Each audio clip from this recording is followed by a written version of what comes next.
Hi guys, so in this video I thought I'd show you my collection of colouring supplies. If you want to see my colouring book collection, go and check out my other video, put a link down below. It's been really popular and I've had quite a lot of questions on what I use to colour, so I just thought that I would go through and show you my collection and what I recommend and what I think works well and what doesn't. I'll just start with what I use the most, and it is the Faber Polychromos. This is all the colours I have in that set. I bought the 24 set tin for a start, and then just added to it with the single pencils.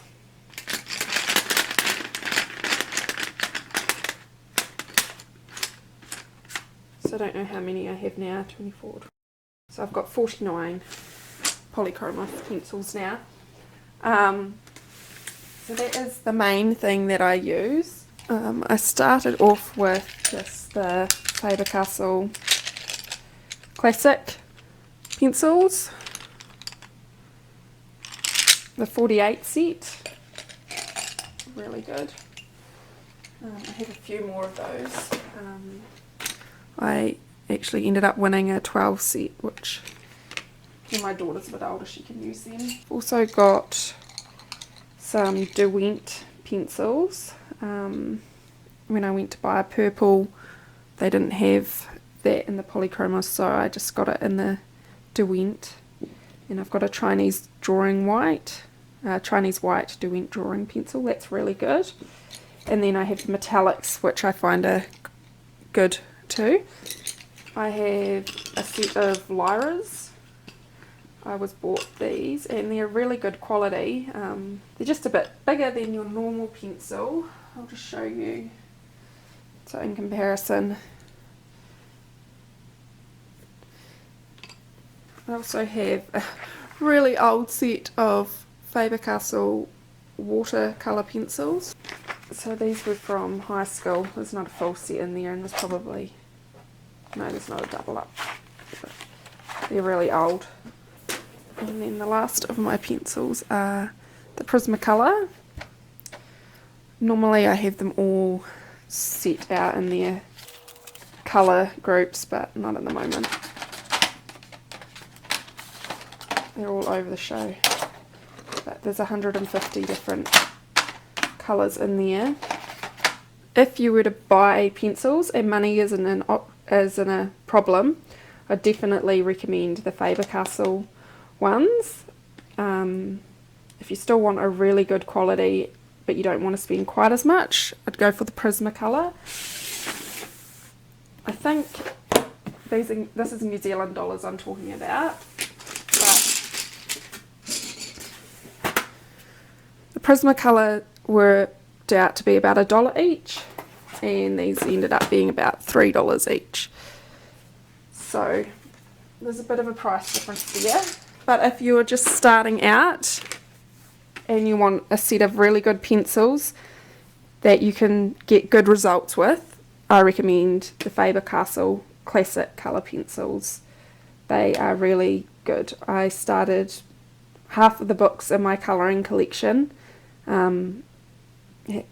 The pages have been done with these. It's only the newer drawings that I went on to the other ones. Okay, so I'll start with my favourite again when it comes to fine liner pens, and that is these ones in a pack of 20. I think you can get packs of 36 maybe even more, but they're quite expensive pens. I got them as a Christmas present, and they are my favourite just for the fact of their colour range, and they come out practically exactly the same as what colour their lid is, which is really good.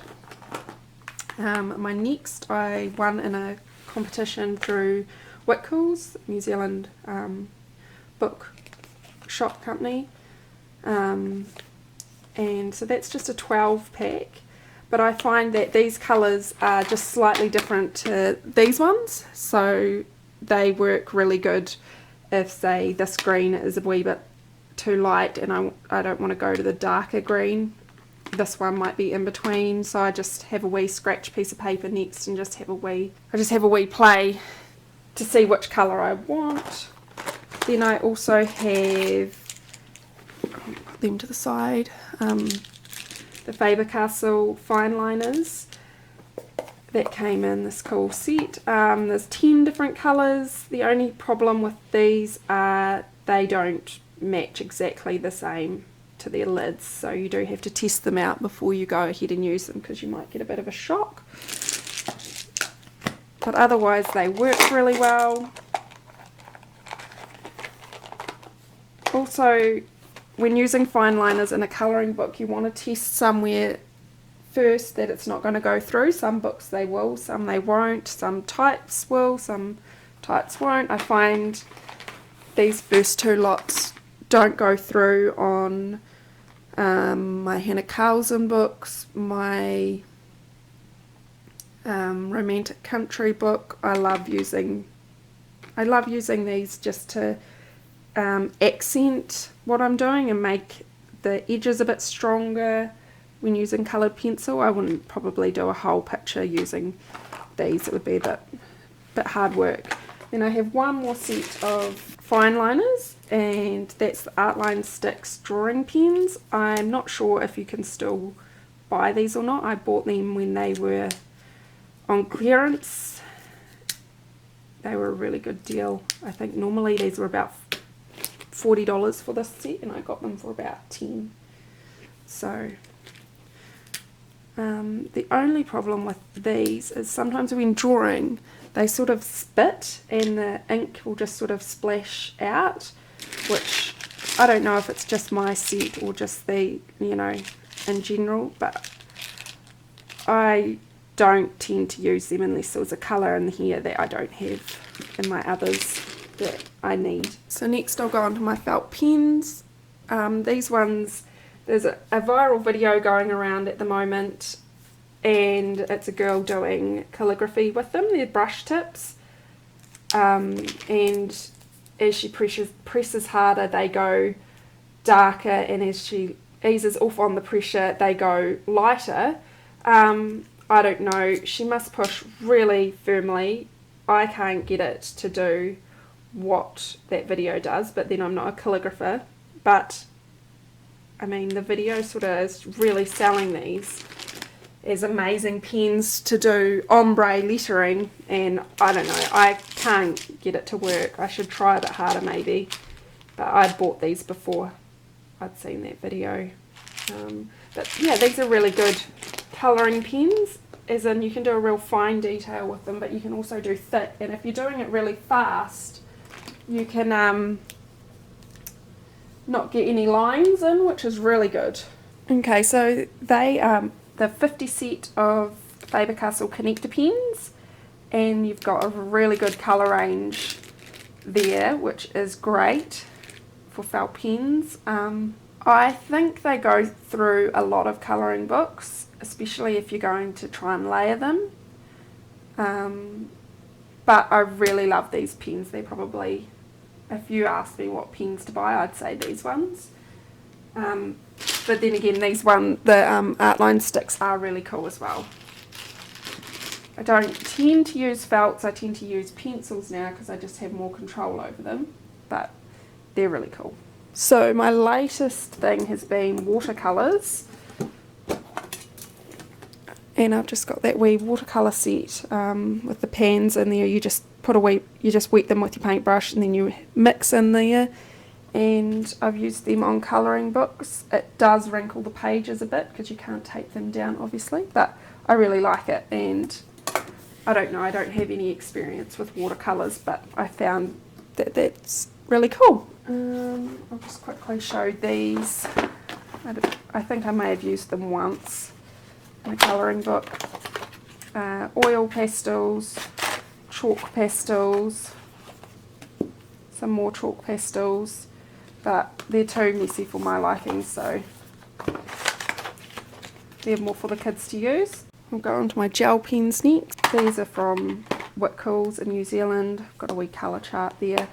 I bought them for the white pen, but I don't know if they are acid free or not, and I don't want to use products that are not acid free in my colouring books, and then in 5 or 6 years time when I go to look at them notice that they've changed and affected the way my colouring book is. So they're more for just if I was making something like a card for someone, I might just embellish it with that, or if I was doing a colouring competition that I printed out, I'd use them just for an effect. I have a collection of paintbrushes for when I'm doing watercolours, or if I'm blending with a solvent. I don't tend to do that too often in a colouring book. Next, my pencil case. Just has a mix of things. That's black pen for fabric, craft knife for sharpening sometimes. What do I have in here? Pencils, pens, more gel pens, pencil sharpeners. They are Faber ones, I like those. Some erasers, yeah. Just a mix of things, another paintbrush. I'm planning on doing a review on the Posca pens and also the blending pens. The metallic markers, the 5 set, they do bleed through some papers, so you have to be careful with them. Now, jelly roll metallic pens, gel pens, I know that these are acid free and I'm tempted to get a set of them, but I don't know how much I'll actually use them, so we will. So here is my entire collection.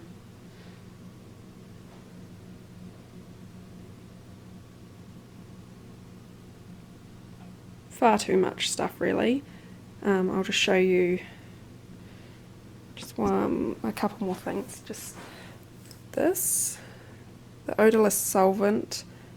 Sometimes I use that to blend pictures, and I will use it in colouring books, but you have to be very careful not to use too much. You don't want to go through too many layers, and I just pour it into a wee, I got this on eBay, just keeps it safe.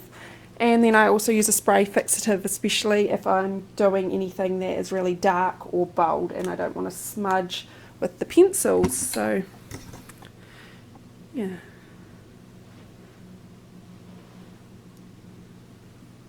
So these and these are definitely my favourite. I use them the most. And then along with the black Posca pen for doing black backgrounds and white Posca pen for doing highlights. If you've enjoyed this video, make sure to go and give it a like, and if you have any questions, just leave them down below. Thanks, bye!